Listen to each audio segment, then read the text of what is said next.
If you've been thinking about the Vermont Chalky Paint ProPack and not sure how exactly that works, well, you are in the right spot. I'm Sarah Spencer. I'm the founder and CEO of Vermont Chalky Paint. It's a non-toxic decorative paint that's manufactured and made here in Vermont. We have some neutral colors and we also have some brighter colors to join into our color palette with Vermont Chalky Paint's ProPacks.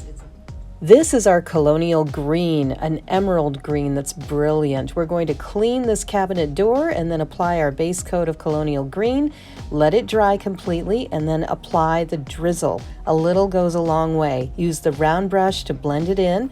Use a baby wipe to wipe up any excess, and you can also use a dry brush if you really want to blend and get rid of some of the lines on your project.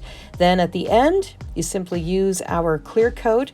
It's a non-toxic substitute for polyurethane. Put it on your project to protect it, and off you go. You'll be ready to hang your cabinets in no time. Learn more about our ProPacks at VermontChalkyPaint.com.